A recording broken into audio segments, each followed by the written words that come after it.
प्यारे छात्रों, आज हम कक्षा 9वीं का जो दूसरा पाठ है बिल्ली का बिलगुंडा, इसके जो लेखक है राजेंद्र लाल हंडा। तो इस पाठ में कई बार मनुष्य जीवन में गलत फहमियां निर्माण हो जाती है और गलत फहमी निर्माण होने के कारण कई बार अर्थ का अनर्थ हो जाता है। तो मैं आपको पहले इस पाठ का एक छोटा सा सारांश आपके सामने मैं प्रस्तुत करना चाहता हूँ। तो इसमें जो है गलत फहमी के कारण कभी कभी ऐसी विकट स्थिति उत्पन्न हो जाती है और तूफान खड़ा हो जाता है। कई बार मनुष्य जीवन में किसी व्यक्ति के बारे में गलत फहमी निर्माण हो जाती है और गलत फहमी निर्माण होने के कारण बड़ा तूफान खड़ा हो जाता है। प्रस्तुत कहानी में एक गृह स्वामी चूहों से छुटकारा पाने के लिए बिल्ली पालते हैं। तो आजकल हम देखते हैं घरों में सबसे उपद्रव मचाने वाले दो प्राणी माने जाते हैं, एक तो चूहा और दूसरा मतलब बिल्ली। चूहे तो हमेशा घर में तरह तरह प्रकार का नुकसान करते हैं। अनाज की बोरियों को कुतर कर खा जाते हैं। घर में जो गद्दी वगैरह होते हैं उसको भी वो नोच नोच कर खराब कर देते हैं। घर में अगर कई जगह पर खाना रखा होता है उसको भी खराब कर देते हैं। तो उस चूहों को मारने के लिए लेखक ने यहाँ अपने घर में एक बिल्ली पाल रखी है। तो बिल्ली पालते हैं, इससे घर के चूहे तो खत्म हो जाते हैं पर बिल्ली एक समस्या बन जाती है। घर के चूहे तो समाप्त हो जाते हैं लेकिन घर में बिल्ली के कारण एक समस्या निर्माण हो जाती है। वह घर की चीज़ों का नुकसान करने लगती है और वे उससे छुटकारा पाना चाहते हैं।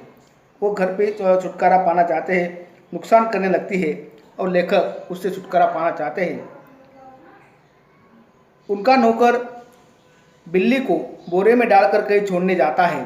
उनका जो नौकर होता है वो नौकर बिल्ली को छोड़ने के लिए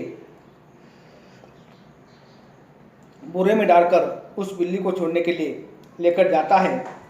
लेकिन जब वो नौकर बिल्ली को बोरे में छोड़ने के लिए जाता है तो आसपास बैठे हुए मोहल्ले में कई लोग ऐसा सोचते हैं कि ये जो व्यक्ति है वो व्यक्ति निश्चित रूप से बच्चा चुराने वाला है और उसके जो बोरे में कौन है, बच्चा है और बच्चा चुराता है। इस प्रकार की अफवाह, इस प्रकार की गलत फहमी सारे मोहल्ले में फैल जाती है और सारे लोग उसके पीछे लग जाते हैं। और अंत में नौकर ने बोरे का जो मुंह खोला तो मुंह खोल देता है और उसकी बिल्ली निकलकर भाग जाती है। फिर सारा गंभीर माहौल हंसी में बदल जाता है। देखो, एक सादी समस्या थी, एक सादी गलत फैमिली और इसके कारण कितना अनर्थ हो गया था और अनर्थ हो जाता है। उस नौकर को क्या समझा जाता है? लड़का चुराने वाला व्यक्ति। लेकिन जब अंत में उस बोरी का मुंह वो नौकर खोलता है तो उससे क्या निकलती है? बिल्ली निकलती है। और ये सब दृश्य देखकर सब लोग हैरान हो जाते हैं और हैरान होने के कारण सारा दृश्य देखकर सब लोग हंसी में बदल जाता है। तो इस प्रकार का एक भावार्थ विषय, मतलब एक पाठ का छोटा सा सारांश मैंने आपके सामने प्रस्तुत किया। तो प्यारे छात्रों, ऐसे ही हमारे जीवन में कई सारे गलत फहमियाँ होती है और गलत फहमियाँ होने के कारण कई बार हम तूफान मच जाता है। इसलिए हमें हर वक्त बात को समझना चाहिए, जानना चाहिए और उसको समझना जानने के बाद ही हमें उसके ऊपर निर्णय लेना चाहिए। यह मुख्य संदेश इस बिल्ली का बुलगुंडा इस कहानी के माध्यम से हमें सामने आता है या उसे हमें समझना चाहिए। तो इसमें परीक्षा में कई बार मुहावरे पूछे जाते हैं और उस मुहावरे को पूछे जाते थे, उसका अर्थ भी हमें लिखना चाहिए। तो इस पाठ में जो कुछ 5-6 मुहावरे आए हैं, इसकी हम आज अभी चर्चा करते हैं। पहला मुहावरा है परामर्श करना। परामर्श करना, तो उसका अर्थ क्या है?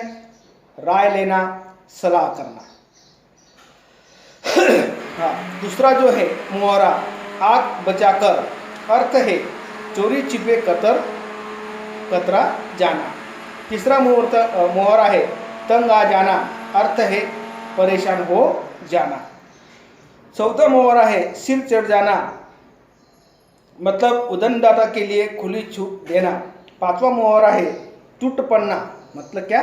झपट पड़ना। और 6वां मुहावरा है व्यस्त होना, मतलब क्या? तल्लीन होना।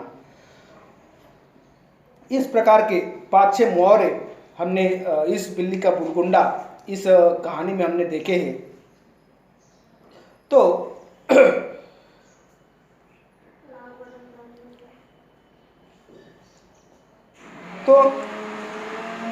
इसमें मैं परिचय पढ़ता हूँ, और परिचय पढ़ने के बाद हम उसके ऊपर कल कुछ स्वाध्याय है, उस स्वाध्याय को छोड़ने का प्रयास हम करेंगे, उस स्वाध्याय को हल करने का प्रयास करेंगे। तो इसमें जो पाठ्य पुस्तक क्रमांक 4 पर जो दिया गया है स्वाध्याय पाठ्य पुस्तक, उसके बारे में हम चर्चा करते हैं। तो उसका मैं अभी पढ़ता हूँ। एक समय था जब घरों में बिल्ली का आना जाना बुरा समझा जाता था, परंतु आजकल की परिस्थिति के कारण पुरानी विचारधारा और परंपरा एकदम घपले में पड़ गई है। वही विचार ठीक समझा जाता है जिससे काम चले। पिछले दिनों हमारे घर में बहुत चूहे हो गए थे। फिर लेकर कह रहे कि पिछले दिनों हमारे घर में बहुत क्या हो गए थे? चूहे हो गए थे। तो उन्हें घर से निकालने के बहुत सारे प्रयत्न किए गए। हमारे एक ना चली। आटे और अनाज के लिए हम लोहे के ढोल बनवाए गए। यह उपाय कुछ दिनों तक कारगर रहा, परंतु आग बचाकर चूहे इन ढोलों में भी घुसने लगे। इन समस्या पर कई मित्रों से परामर्श किया गया। आखिर यह फैसला हुआ कि घर में एक बिल्ली पाली जाए। तो चूहा होने के कारण घर में और एक मित्रों से मैंने परामर्श लिया, राय ली, और उन्होंने कहा कि घर में एक क्या पाल ली जाए? बिल्ली पाल ली जाए। इस प्रस्ताव पर किसी को आपत्ति न थी। चुनांचे एक बिल्ली लाई गई। फिर इस प्रस्ताव पर घर में भी किसी को आपत्ति नहीं थी, तो एक बिल्ली वहाँ पर लाई गई। उसकी खूब खातिर होने लगी। कभी बच्चे दूध पिलाते, कभी रोटी देते। उसने विधिपूर्वक चूहों का सफाया भी शुरू कर दिया। तो बिल्ली ने अपना काम विधिपूर्वक शुरू कर दिया। घर में के जो सारे जो चूहे थे उनको सफाया करने का काम उसने कर दिया। देखते ही देखते घर से चूहे गायब हो गए। सब लोग बड़े खुश हुए। बिल्ली प्राय सब लोगों की थाली से जुटन ही खाती, इसलिए इससे हमें कोई खर्च करना नहीं पड़ता था। घर में जो थाली से जुटन पड़ता था उस जुटन की बिल्ली खाती थी। और